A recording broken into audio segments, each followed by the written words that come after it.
Hello, everyone, and welcome to the Babies in Common show. I'm Jeanette. I'm Melissa. Welcome, listeners. As a reminder, any information shared during the show should not be taken as medical advice. Please consult you or your baby's care providers for questions about you or your baby's health, and visit babiesincommon.com/disclaimer to read more.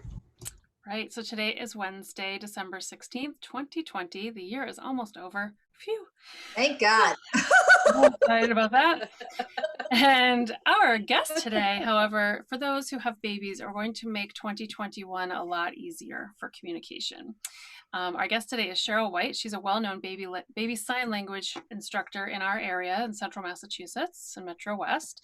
And she's also a certified infant massage instructor, a Reiki Master. She's also received training in her father-in-law's program, Dr. Burton White's New Parents as Teachers program, which is based on his book, The First 3 Years of Life, which is really cool. And Sheryl's been teaching classes to parents, teachers, professionals, and caregivers since 1999. Her role in the classes is just to facilitate and help strengthen the relationship between an infant and their caregiver. So it's not just for parents. And she's used baby sign language with all 3 of her children as well, which she'll share today. And I'm excited to have her share some of her knowledge because I know that even the few signs I used with my kids were really helpful. I wish I had done it more than I did. But when they weren't able to talk, it was really nice to be able to communicate. And they had some signs they said back. And then as far as other things that Sheryl's appeared in, she's appeared in the business anthology called Expert Profiles and dozens of media outlets, including CBS Boston, the Boston Globe, Massage Magazine, MetroWest Daily News, School Library Journal, which is a national magazine, and many, many more. And she used to teach classes or at my office at Babies in Common. So that was really fun when she did that. But now she's so busy, she's doing it lots of other places. She'll tell us about that too. I'm super excited. Thank you so much for being here, Sheryl. I have loved using baby sign language with my kids. Even just a few signs has made parenting for me so much easier. And I know that I was talking to a friend once when I had my second, and my second was about to turn 1, and I made a comment like, oh man, between 1 and 2 is the worst. And there's so many wonderful things about that age, don't get me wrong, but the fact that they are not super verbal at that time, or at least my children weren't, was really hard until I got that tool in my toolbox. So I just find that in many ways it can prevent tantrums and allow kids to communicate with us and us to communicate with them so much easier. So thank you for joining us today, and I can't wait to learn more from you. Thank you for having me. I'm happy to be here. Awesome. So as I said, you used to teach classes years ago at Babies in Common, and then you've been doing a lot at libraries, sometimes at people's homes back pre-pandemic. And so I'm excited. I haven't chatted with you in several months, so I'm excited to hear what you're up to now and how people can find you and sort of what they're going to get out of and why would they bother doing baby sign language too. So we have a lot of questions for you. Are you ready? I'm ready. All right. So how did you start with baby sign language? Did you start it right away with your first child? Did you learn about it later than you wished you would have learned about it? Tell us about that, like, discovery of it for you. Okay. So my first 6 months with my oldest daughter, Rachel, were really rocky, and she was high colic, and she was crying maybe from 6 o'clock till 12 midnight every night. And so I learned baby massage, and it was really, really rocky. And I knew that I wanted early communication somehow. And my father-in-law, Dr. Burton White, wrote the foreword in Joseph Garcia's book, Sign with Your Baby. And he was all about using sign language early on. And so he was telling me all about it. And I thought, wow, this is the perfect thing, because she was so stressed her first 6 months. Maybe, the next year can be less stressful. But I was a little hesitant because this goes back 22 years ago, and there wasn't a lot of information on sign language with hearing babies. So I was a little hesitant about it. Would she be able to speak? Would she just rely too heavily on the signs? And so I had many conversations with my father-in-law. And then when Rachel turned 1, I was ready to give it a try, and he kind of convinced me. And we started with milk and more and eat. And what was pretty amazing was within such a short period of time, maybe 2 weeks, she was signing back, milk more and eat, all in the right context. And I thought, this is amazing. It was about 16 months, because at 16 months, I remember going, hamburger. And then she looked back at me and went, hamburger, as clear as could be. And so we didn't have to use it anymore.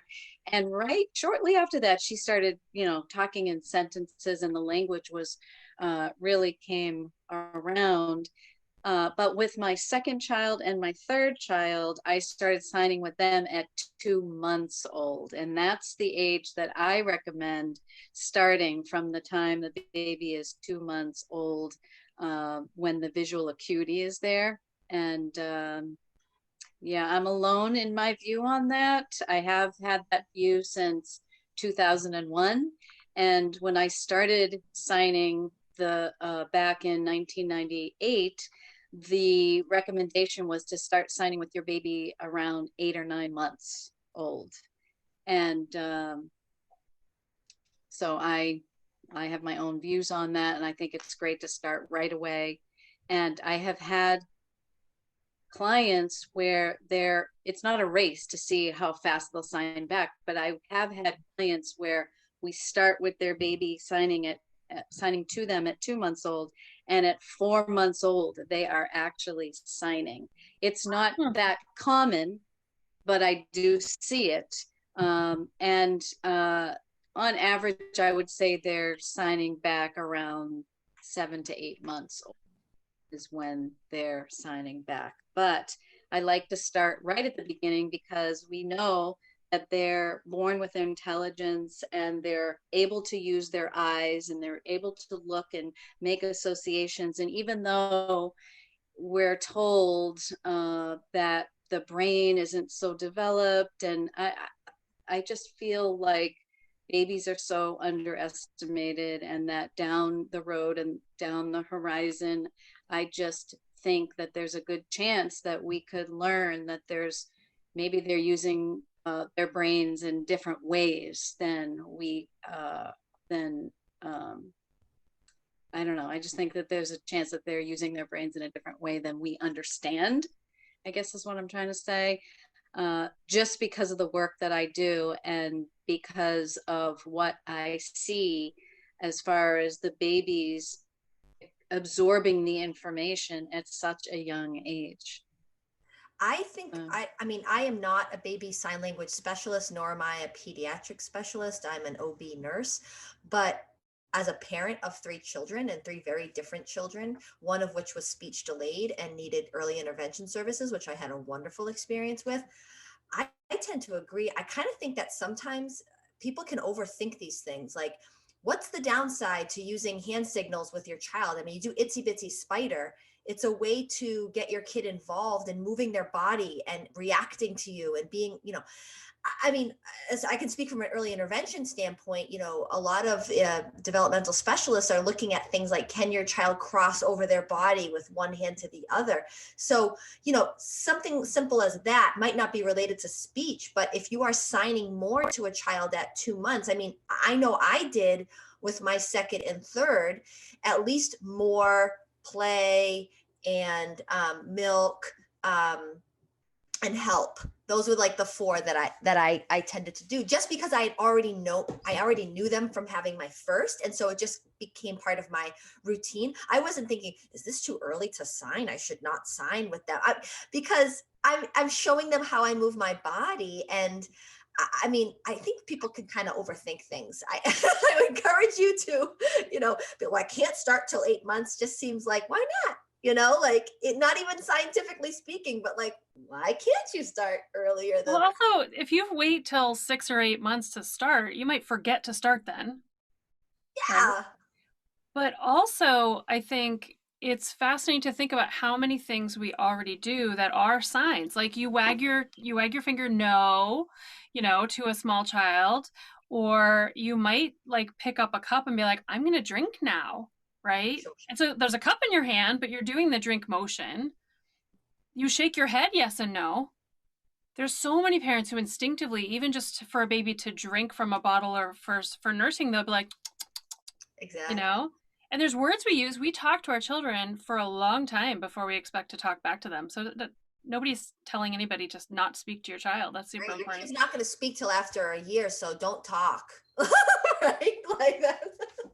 Yes. Yeah, So I we mean, I agree with just you. think that they're absorbing so much. I remember before my first daughter was born, when I was pregnant, I wanted to have a song that I would sing to her during my whole pregnancy. And my vision was when she was born, I would hold her and sing that song to her, just to comfort her and have something familiar right after the birth. And I'll never forget, she was born and I'm holding her and I sang the song to her. And she opened her eyes and stared up into my eyes. What it seemed like she could, I mean, she couldn't really see me, but she looked like she was trying to see me. And I got a feeling as if she was thinking that this was familiar, not just the sound of my voice, but the pattern and the rhythm. And when that happened, I just knew that science doesn't necessarily know everything about babies yet. And I just had this feeling that, why wait to do anything and just go right forward with it. So I do think there's a study or two out there now that have proven that babies recognize songs. Oh, absolutely. Yeah. And babies are incredibly smart. I say this in childbirth class all the time. We underestimate fetuses and newborns and how they interact with their world and their environment. I try to educate parents, new parents. Even the other day, I was taking care of a home birth client. I was doing their day 3. And the dad was saying that he felt nervous handling the baby because he felt like maybe his voice was too deep for her, because when he would talk to her, she would cry. And so, first of all, my heart broke into a million pieces because I was like, oh my God, she doesn't not like your voice. no. But then I also was like, no, you don't understand. She is trying to figure out what the heck just happened. Her whole world has turned upside down. And so she is just simply reacting to feeling hot and cold and thirsty and hungry and things that she's never had to feel before. And you are going to help her bridge fetus life to newborn life. You are, and just explaining that to him, you could see his whole demeanor, his whole look at the way he was looking at the baby change. Like, you are a caretaker, you are her guardian, you are her teacher. You're going to help her integrate into this brand new world, as opposed to my voice upsets her, my touch is too rough, I'm too big and strong for her, she's so fragile, right? And a lot of people feel that way. Working in obstetrics for as long as I have, a lot of people who don't have experience with newborns, especially expectant fathers, when you hand them that baby for the first time to hold, they are like super nervous. And so I agree, we underestimate babies. And I don't think that that's unscientific at all to say that there's parts of newborns that we just don't understand yet. So I'm curious, when you talk about baby sign language, are you teaching ASL, which is American Sign Language, or are you teaching specific made up baby signs? What do you teach, Sheryl? I teach American Sign Language. However, I'm only teaching what you would call signed English. So if I'm just saying the word and then using the American Sign Language sign with it, but I'm not doing grammar and syntax and tenses and sentence structure and all of that. It's more, I might say a whole sentence, do you want to have the ball? And then I'm just signing ball at the end of the sentence. But all of the signs that I teach are American Sign Language. They are not made up. However, every once in a while, a parent will contact me and say, what's the sign for, avocado or something like that? And a lot of them you have to finger spell. Right. And you don't want to finger spell to a baby. So I just say, well, just make it up, So sometimes it's good to make it up if the ASL signs are supposed to be spelled out. It'd be really funny There to are see. many programs out there that are all made up signs. Oh, so there are programs like that. Okay. So But I what's just the think it would be, benefit of doing ASL versus made up signs? So the benefit is if you're doing ASL and you're using it from the beginning, it's universal. And so if for some reason down the road your baby needs to know that information, that form of communication, then it's already in place. And I have had that happen. I've had, not very often, but every once in a while, someone will reach back out to me and say, I'm so glad I learned it because it helped me. My baby was hearing impaired, or, autism or something like that. And so I like to teach ASL because it's universal, and you just never know from the start if you'll need it or not need it. Okay, that's good to know, for sure. Now, because when we thought of this question, I was like, I saw Jeanette had wrote this question out, and she was like, do you teach ASL? Are there made up signs? What's better or worse? I was a little nervous that you're going to say, like, don't ever use made up signs, because sometimes my kids modify the sign, and that's okay, right? Like, for example, play, I think, well, I was taught play was like kind of like the hang 10 sign, let's say. Well, my son, what he would do is this, like the hokey pokey. And so it just was a funny thing. So the play in my house is like the hokey pokey. But that's not a bad thing. It's not hurting his development in any way. It just might be the case that if your kid learns ASL and they need it in the future, you already have that vocabulary. That's the only reason. But yes, if people out there just want to make it up, you could make it up. If it's totally fine to do that. And in fact, I remember that my children would make up their own signs for things as they got older. And my son Matthew would pull on his ears, and he'd pull them way out when he wanted to watch Ernie from Sesame Street. And so that was his sign of pulling on the ears, and he made that up. So they can make up their own signs, which is pretty fun to see. And yes, they will do what we call signing approximations, where they'll show the sign in their own interpretation of how they see the sign. And then, we never want to correct them, but just model it the way we're showing it to them, the ASL way, and then eventually they might do it back the way that we're showing it to them.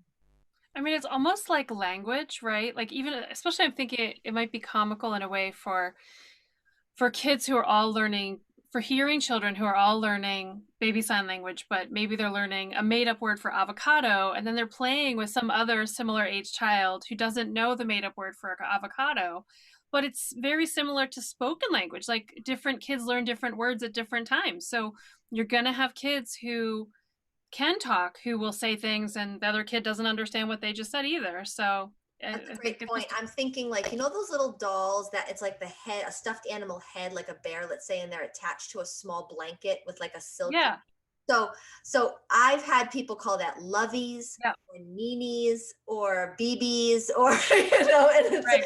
Well, we all know what they mean. It's whatever their treasured toy for bedtime is, right?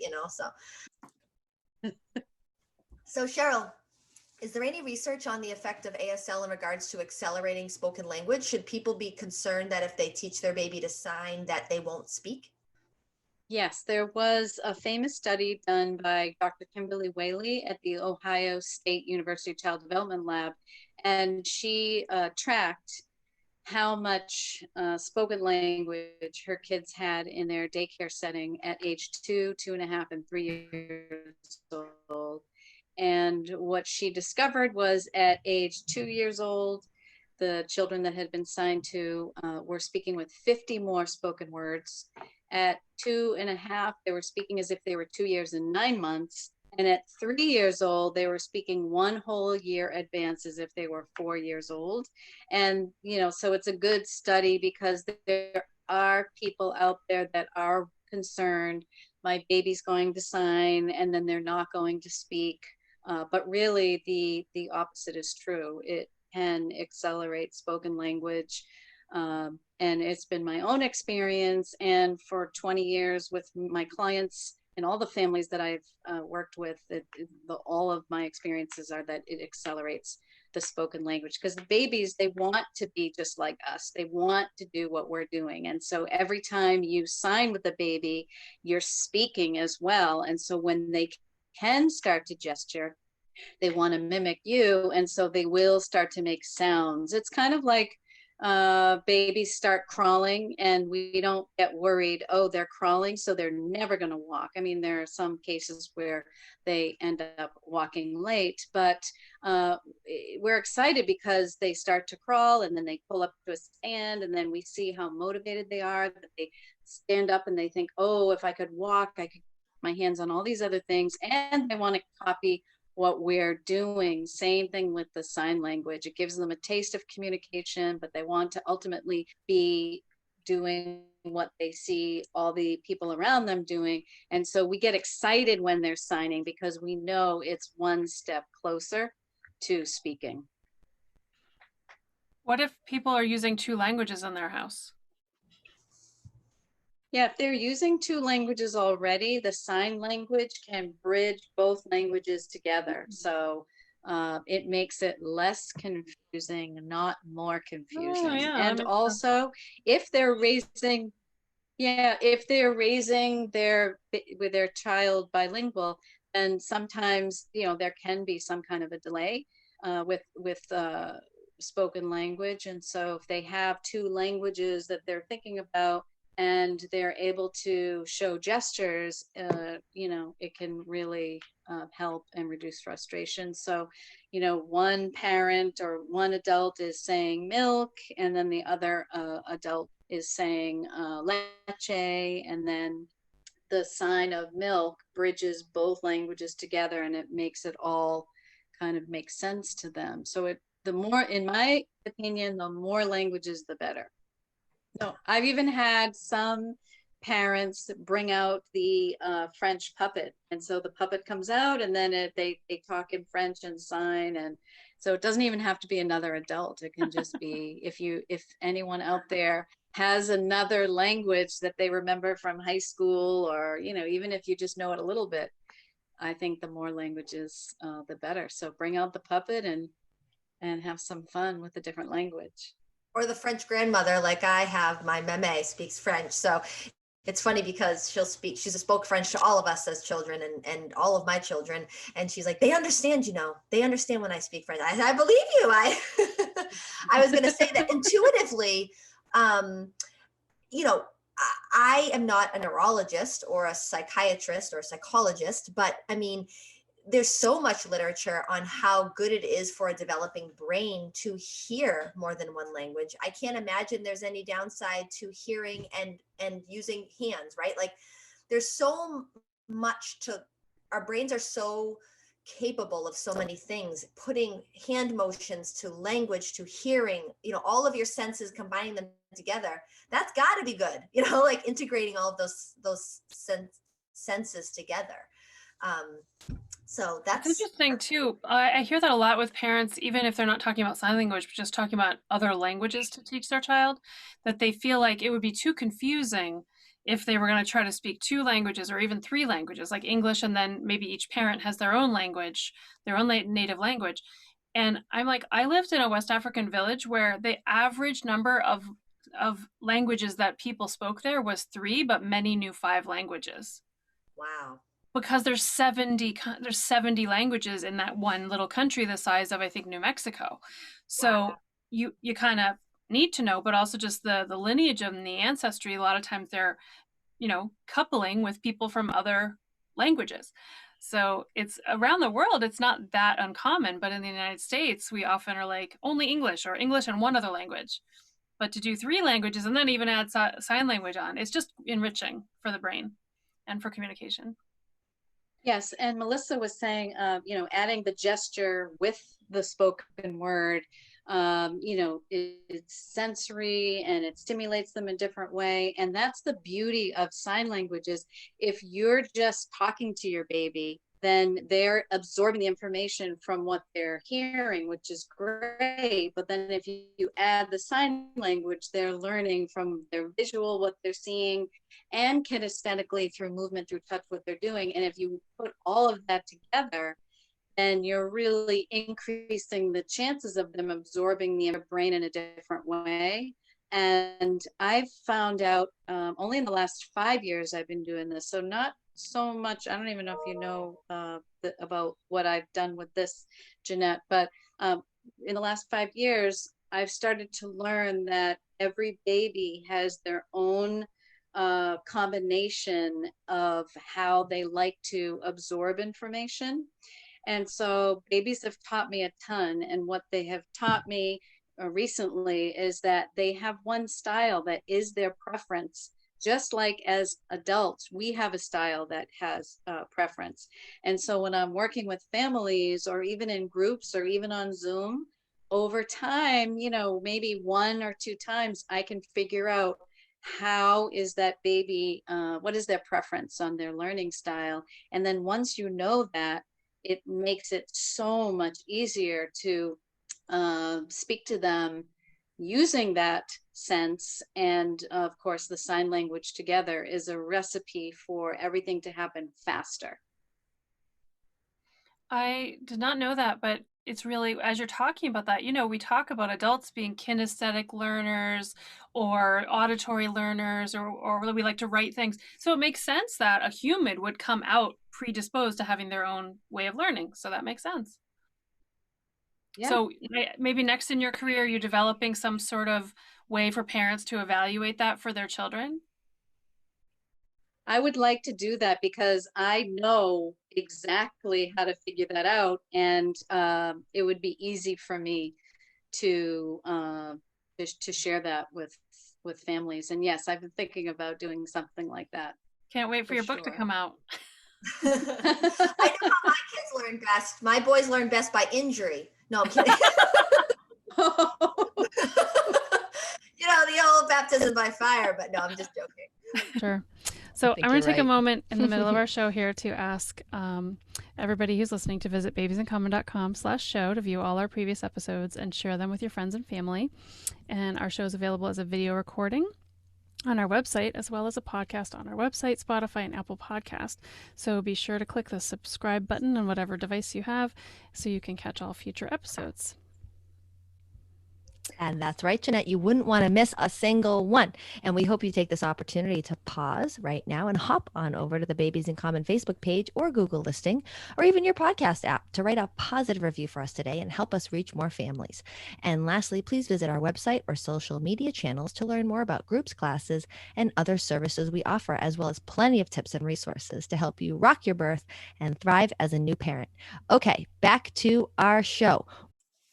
So how has baby sign language instruction, both maybe on a national level as well as how you've taught it, has it changed over the last 20 years? Because you mentioned Joseph Garcia, which is the book that I had when my kids were little.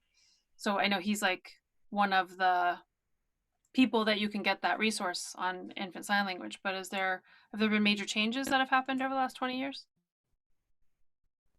Not major changes, but there's been major changes for me in how I have been teaching sign language to families. So when I first started in 1998, I was spending a lot of time in my workshops convincing the parents to try it, because there was so much concern that, if I do this, there'll be a delay, and just really spending a long time almost selling it to them and telling them about my own stories and things like that. And now fast forward to 2020, what I'm spending most of my time doing is the technique and teaching them how to do it, because the babies, like I've said, I've learned so much on how they like to learn, what's exciting for them, how to engage them.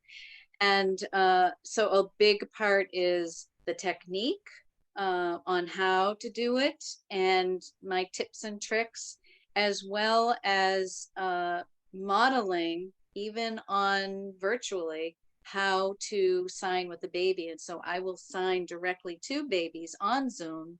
And I couldn't imagine if you told me that this would work, before 2020, but it's working, and the parents get to see me signing with their baby who's watching the screen, and it's not like watching TV, you know, it's a video chat. So I'm using the baby's name, and they love it. So a big part of it now is hands-on, and less by the time they find my class, they already know all the benefits and they think it's great. Yeah, it's sort of like breastfeeding. We used to have to do classes where part of the class was, why should you even bother? And now it's like, you know, you already want to breastfeed. That's why you're in this prenatal breastfeeding class in the first place, you know? So that's Yeah. great. That's great. Are there certain Sheryl, stories? what's your best success Yeah. story? Best success story. There are a lot of them, but I'm going to share with you a story. There's a woman who contacted me, and she had a 13-month-old who had no signs, no spoken language, and she was concerned. And so I went to visit. And sometimes when I visit, I'll do a home visit. I'll do a class and I'll explain how to do it, and then I'll sign with the baby, and then I'll do a little observing of the parents signing with the baby and just give a few pointers here and there. And so after 2 sessions, I started to learn that the mother was not giving much eye contact with the baby at all. And I thought that that was interesting. And so I gave that feedback, you know, you want to have more eye contact. And it was life changing. And even though I was there to teach sign language and early communication, what ended up happening, and I feel like it was the biggest success, is that the mother realized that she was spending her day not making much eye contact with the baby. And so once she changed and started having better eye contact, I could feel the connection getting stronger and the language came. And so, you know, that's just, I think, a success story, because she had 3 other kids and life was busy, and I don't know if she was even realizing that she wasn't having a lot of eye contact with her baby. I can imagine that's true for more than just her, because there's so many people that are so busy, and I gotta get this done, and I gotta change a diaper, and I gotta put this on, and I gotta find this, and we're so busy. I think as a culture, we're like, there's a toy, and so we're busy grabbing toys, you know. And you see people trying to engage their 3-week-old with a rattle, and it's just like, they don't care about a rattle. Just stare at them and talk to them, you know. And it's, yeah, it can be life changing. Like, oh, I didn't know they wanted to look at my face. Which, yes, because if you're giving them the rattle, you're giving them the toy, and you're not giving the eye contact, what is that doing to the social skills of the babies and children of our future, right? So the one of the benefits of signing is the socializing that happens. And of course, the research shows that babies are interested in looking at a human face from like the nose up here. And you know, that you're right, they don't really want to look at the toy, they'd rather look at you. But if they're so used to you showing them the toy and they're 13 months old, and if they're not used to looking into your eyes and socializing in that way, then they're missing out on a lot of language. And then that's when someone calls me and says, my baby's not doing, you know, any signs, or they're not speaking. And then you know, sometimes it's the eye contact. I was going to say, one thing you mentioned, Sheryl, was that babies want to see from your eyes, your nose up. And we're living in a pandemic culture where we're all wearing masks from our nose down. And so that's really reassuring that right. even as like a hospital staff, you know, a doctor or a nurse that, you know, was interacting with babies and parents, like, you can talk a lot with your eyes, even if you can't see our smile and our way we move our mouth. So that's very reassuring to me. Especially now we're in these days where everybody And likes to fill in their eyebrows a little bit, so there's even more expression up there. Cheryl, what were you going to say? the babies are not used to a lot of eye contact because we're so busy and we're doing so many things, that when I see babies in person or even on the computer, because I'm so focused on eye contact and signing and really engaged with them, uh, they respond beautifully to it, and they're just not always used to being treated that way. And Hmm. so I find that on the computer, if I'm looking at them and signing ball, they love it. They're just not always used to being um, engaged in that way. Hmm. Yeah, it's interesting because you're modeling a certain type of communication that not all of us have seen, especially in a culture where it's really common for people to not have ever hold a baby until they have their own baby. And they're not necessarily around a lot of people who have babies. They might know people who have babies, but they're not spending a ton of time with them. So they're not seeing that communication. And oftentimes, even when we hang out with people who have babies, those people are busy talking to us because we're with them. They're not busy talking to their child. So it's Exactly. just, yeah, it's a really cool thing that you're doing. So Cheryl, besides the obvious benefits of baby sign that we've already talked about, are there any other benefits that you want to share with our listeners? Um, you know, perhaps it can help with babies' self-esteem. The first time they make a gesture and you understand it, they end up feeling really proud of themselves. And it's really nice to see babies feel proud and feel real good about themselves. And so, one of the benefits is self esteem. It's also good for early literacy skills. And even though we're trying to reduce frustration, and that's why we're signing with babies early on, it is also good for vocabulary learning, to read, spelling, and it can help them with a better grasp of grammar and syntax and past and present tenses and just overall language. Yeah. Melissa, we have had so many guests on this show, and I'm constantly thinking, oh, if everybody just knew all this stuff when they started out, life would be so much easier for I know. parents. I tell my childbirth ed students all the time, I'm like, please listen to the podcast. I don't make money off of it. I just know that it's like Jeanette and I, like, we do this Right. altruistic. We do this for in our spare time as a hobby. It's to me, I tell them, it's like, I know you've learned a lot from my class. I know you learn a lot from Jeanette's classes. Imagine a free class every Wednesday, right? That it's all the topics we don't have time to go into in class. We don't have time in my new baby postpartum ready class when I'm trying to just get them to understand the first few couple weeks after having a baby. I can't go into baby sign language, so I hope that people listen and they share, because it's like having us interview experts, for free, an hour every week, about a variety of topics that we just could never talk about in childbirth class or breastfeeding class or baby class. So I agree. Cheryl, I have a funny question. Do you have like a favorite sign, or is there a sign that's kind of silly? My favorite sign is the sign for witch. Oh, and I like the sign witch because babies don't get a lot of choices.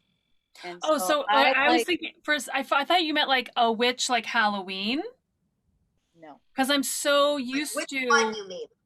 Which one? Okay, that's a great one, because I'm so used to baby sign language being like commands or things, right? Or like an activity, but which does not meet any of those things. So you're talking about which one do you want? Okay, cool. People listening on the podcast, she's making like a thumbs up sign and moving her hands up and down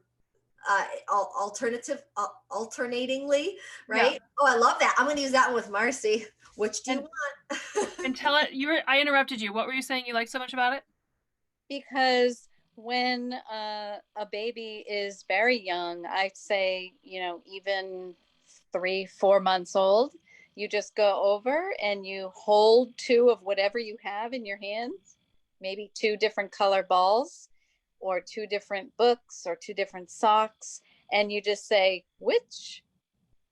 And then whichever one they look at first, or spend more time looking at, or reaching for, or they make any kind of uh, body language showing you which one is their preference, then that is their choice, and you give it to them. And over time, they do start to learn that they have a choice.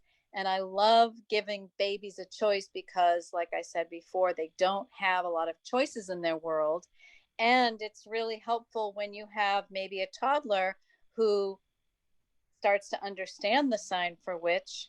It's helpful for them to, you can ask them which food they want, and it can be helpful as they grow. But yes, babies, not only are they learning things that are tangible, but they're also learning things that are more abstract and conceptual. So they can learn more and which and all done and things like that. So yeah, that's my favorite sign. Well, for those that have only one baby that is not yet a toddler, I'm just going to give you a little spoiler alert, a little preview for your future. It's going to include a lot of things that you didn't realize was a choice, but your toddler does, and they have a strong preference. So, it's not just going to be which food do you want. It's going to be which food do you want, which color plate do you want it on, which way do you want it cut. Do you? So. You want me to take you up the stairs, or do you want to do it yourself? Yes, exactly. But also, even with breastfeeding, going back to that, like a newborn baby fresh out of the womb chooses which side they want to go to. Sure.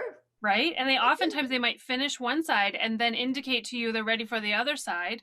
So they are starting with choices, but you're right. We forget that babies don't get offered choices very often. I love that. Yeah. Cool.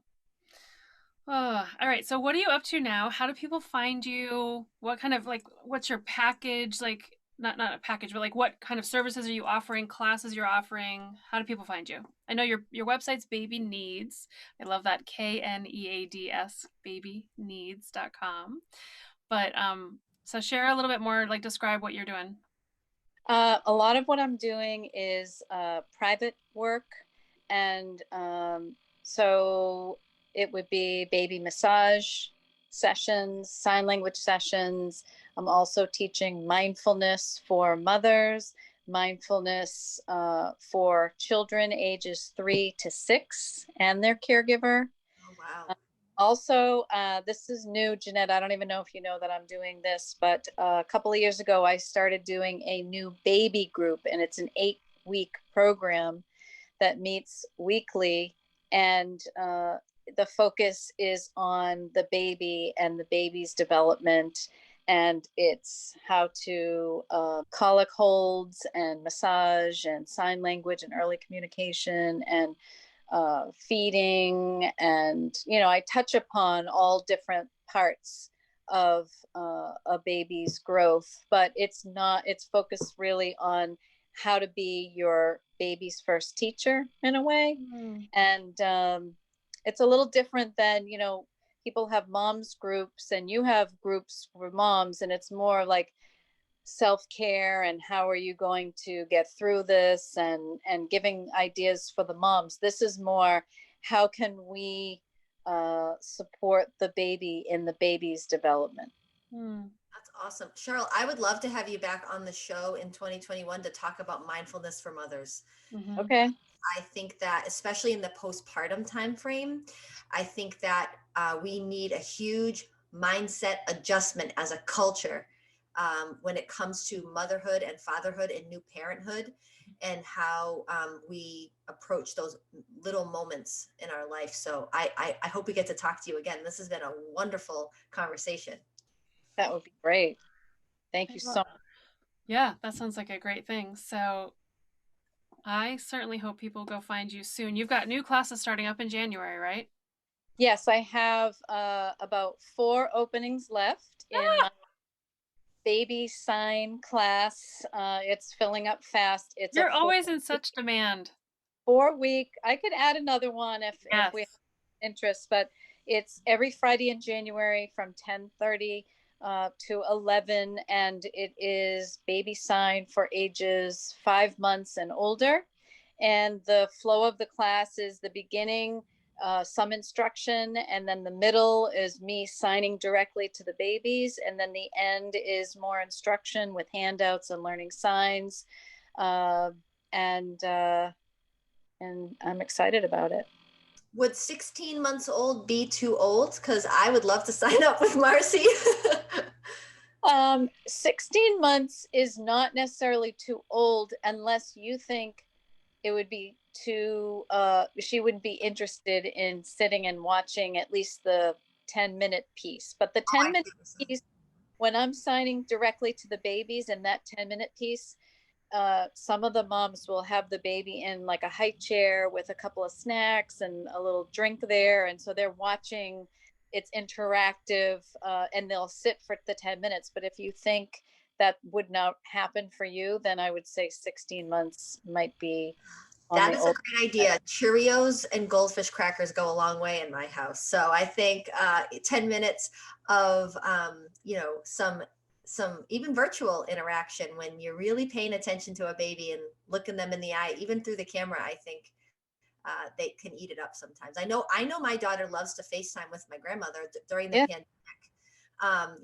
So 10 minutes seems like you can probably learn a lot as a parent, even just in the 10 minutes that you're signing to the babies. So you can learn so much. And I will do things where I'll come close to the screen and far away, and then I'll put an object over here, and I'll say, "Where's the whatever?" and then show it to them. And so it's very fun and silly. Sometimes I'll have something on top of my head.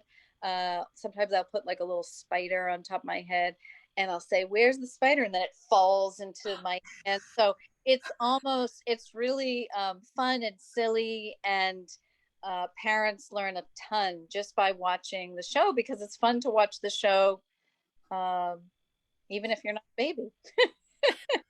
I love it. I'll see you in Maybe- January. Maybe they won't be afraid of spiders because of that.